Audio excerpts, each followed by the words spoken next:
আজি প্ৰেছ মিটত উপস্থিত থকা শিৱসাগৰ জিলাৰ বিভিন্ন প্ৰান্তৰ পৰা অহা আমাৰ সাংবাদিক বন্ধুসকল সকলোকে মই সদৌ টাইম ছাত্ৰ সন্থা শিৱসাগৰ জিলা সমিতিৰ তৰফৰ পৰা আন্তৰিক শ্ৰদ্ধা নমস্কাৰ জনাইছোঁ।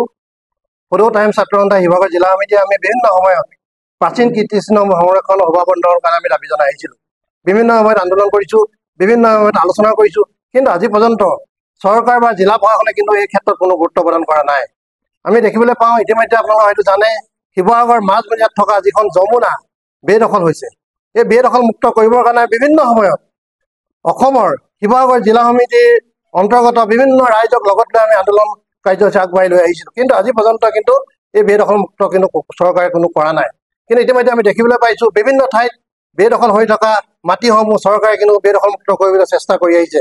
কিন্তু এটা দুখৰ বিষয়, ঐতিহাসিক স্বৰ্গদেউসকলে বনোৱা যমুনাখন কিন্তু বেদখল মুক্ত কৰিবলৈ কিন্তু আজি পৰ্যন্ত চৰকাৰ বা জিলা প্ৰশাসনে কিন্তু কোনো গুৰুত্ব দিয়া নাই।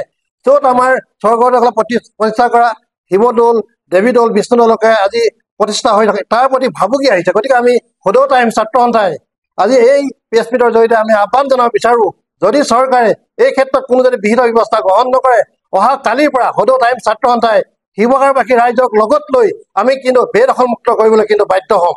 আৰু এটা কথা ক'ব বিচাৰিছোঁ, আমি আমাৰ যিখন জিলা প্ৰশাসন আছে তেওঁলোকে কিন্তু আলোচনাৰ মাধ্যমেৰে আমাক কয় যে আমি বেদখল মুক্ত কৰিবৰ কাৰণে আমি চৰকাৰক আবেদন জনাইছোঁ বা আমি ব্যৱস্থা গ্ৰহণ কৰিছোঁ, কিন্তু আজি পৰ্যন্ত কিন্তু চৰকাৰে হওক বা জিলা প্ৰশাসনে কিন্তু এই ক্ষেত্ৰত কোনো গুৰুত্ব প্ৰদান কৰা নাই। গতিকে আমি সদৌ টাইম ছাত্ৰ আজি পবিত্ৰ মজিয়াৰ পৰা আপোনালোকক জৰিয়তে আমি জিলা প্ৰশাসন, অসম চৰকাৰ, ভাৰত চৰকাৰক আমি সকীয়াই দিব বিচাৰিছোঁ, যদি অহা কালিৰ পৰা যদি একো ব্যৱস্থা গ্ৰহণ নকৰে সদৌ টাইম ছাত্ৰ সন্থাই কিন্তু 50,000 মানুহলৈ বেদখল মুক্ত কৰিবলৈ কিন্তু বাধ্য হ'ব।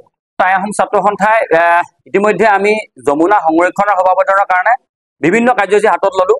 আমি দেখিবলৈ পালোঁ যে জিলা প্ৰশাসনে এই ক্ষেত্ৰত কোনো ধৰণৰ সহযোগিতা আমাক নবঢ়ালে। গতিকে আমি টাইম ছাত্ৰ সন্থাই ইতিমধ্যে আমি আজি 5 বজালৈকে আমি জিলা প্ৰশাসনক সময়সীমা বান্ধি দিছোঁ। ইয়াৰ পিছত অহা কালিৰ পৰা টাইম ছাত্ৰ সন্থাৰ শিৱসাগৰবাসী ৰাইজৰ আমি সহযোগত যমুনা ৰক্ষা কৰাৰ স্বাৰ্থত শিৱসাগৰৰ শিৱদৌল, দেৱীদৌল, বিষ্ণুদৌল আচলতে যি ধৰণে যমুনাৰ লগত বিজ্ঞানসন্মত দৃষ্টিভংগী জড়িত হৈ আছে, ইয়াক এই দৌলৰ ভৱিষ্যত আমি ৰক্ষা কৰাৰ স্বাৰ্থত, যমুনা ৰক্ষা কৰাৰ স্বাৰ্থত আমি নিজাববীয়াকৈ এই উচ্ছেদ যি কাৰ্যসূচী আমি হাতত তুলি ল'বলৈ বাধ্য হ'ম। ইয়াৰ কাৰণে যদি কিবা অনাকাংক্ষিত পৰিৱেশ পৰিস্থিতিৰ সৃষ্টি হ'বলগীয়া হয়, তাৰ কাৰণে টাইম ছাত্ৰ সন্থাৰ বিষয়ববীয়াসকল জড়িত নহয়, এই কথাটো আমি ইয়াত স্পষ্ট ভাষাৰে জনাই দিছোঁ। আৰু এটা কথা আমি কৈছোঁ, যিটো সময়ত চৰকাৰে আচলতে বেদখলৰ জৰিয়তে চৰকাৰী ভূমি ৰক্ষা কৰিছে, ঠিক একে সময়তে শিৱসাগৰৰ জিলাত শিৱসাগৰৰ বিভিন্ন প্ৰান্তত সিঁচৰিত হৈ থকা ঐতিহাসিক সমলসমূহ সংৰক্ষণ কৰাৰ ক্ষেত্ৰত কিন্তু চৰকাৰে আচলতে সহযোগ আমি দেখিবলৈ পোৱা নাই। গতিকে আমি চৰকাৰলৈ অনুৰোধ জনাইছোঁ যাতে এই ঐতিহাসিক যি যমুনাখন যাতে সংৰক্ষণ কৰাৰ ক্ষেত্ৰত চৰকাৰ এটা ব্যৱস্থা যাতে গ্ৰহণ কৰে, আৰু বিশেষকৈ জিলা প্ৰশাসনে এই ক্ষেত্ৰত কোনো ধৰণৰ সহযোগিতা নবঢ়ালে জিলা প্ৰশাসন আৰু পুৰাতত্ব বিভাগে যমুনাখন নিশেষ হৈ যোৱাৰ ক্ষেত্ৰত যে অহুপুকাত্বকে তেওঁলোকে যে সহযোগিতা আগবঢ়ায়, এই ক্ষেত্ৰত তেওঁলোকে এই কথাটো স্পষ্ট হৈছে। গতিকে আমি আজি 5 বজালৈকে আমি সময়সীমা বান্ধি দিছোঁ। ইয়াৰ পিছত অহা কালিৰ পৰা টাইম ছাত্ৰ সন্থাৰ বিষয়ববীয়াসকলে আমি নিজাববীয়াকৈ যমুনাখন ৰক্ষা কৰাৰ স্বাৰ্থত, দৌল দেৱালয়খিনি ৰক্ষা কৰাৰ স্বাৰ্থত আমি নিজাববীয়াকৈ কিছুমান আমি ব্যৱস্থা আমি গ্ৰহণ কৰিবলৈ আমি বাধ্য হ'ম। আৰু ইয়াৰ সমান্তৰালকৈ আমি এটা ক'ব বিচাৰিছোঁ, যিটো সময়ত ঐতিহাসিক স্বৰ্গদেউসকলে আমাক দি থৈ যোৱা ঐতিহাসিক সমলসমূহ আচলতে বিশেষকৈ চৰাইদেউ মৈদামে বিশ্ব ঐতিহ্যৰ ক্ষেত্ৰত স্থান লাভ কৰিবলৈ সক্ষম হৈছে, তেনে সময়তে শিৱসাগৰ নগৰৰ অতি মাজমজিয়াতে থকা যিখন আচলতে যমুনাখন কিন্তু বেদখলকাৰীৰ ক্ষেত্ৰত এটা শাস্তিমূলক ব্যৱস্থা গ্ৰহণ কৰাৰ ক্ষেত্ৰত শিৱসাগৰ জিলা প্ৰশাসন আচলতে তেওঁলোকে নিৰ্দাত আছে আচলতে। গতিকে আমি তেওঁলোকক আমি আজি 5 বজাৰ সেই সময়সীমা বান্ধি দিছোঁ। অহা কালিৰ পৰা আমি টাইম ছাত্ৰ সন্থাই আমি নিজাববীয়া ব্যৱস্থা আমি হাতত ল'ম। অসমৰ সংবাদ জগতখনৰ বাবে এক সুখৰ খবৰ।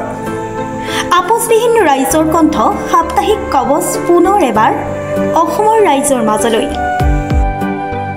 স্বত্বাধিকাৰী প্ৰণীতা কলিতাৰ দ্বাৰা প্ৰকাশিত আৰু আপোচবিহীন একাংশ নপুৰণি অভিজ্ঞতাপুষ্ট সাংবাদিকৰ দ্বাৰা প্ৰচাৰিত তথা eco printing press, Guwahati, Katabari, গড়চুকত মুদ্ৰিত সাপ্তাহিক কবচ এতিয়া অসমৰ বিভিন্ন প্ৰান্তত উপলব্ধ।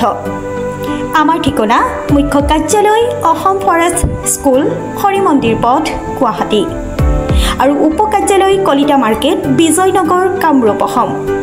মোবাইল নম্বৰ হৈছে 9435114666 70024728813। আমাৰ ইমেইল আইডি হৈছে kobos2025@gmail.com।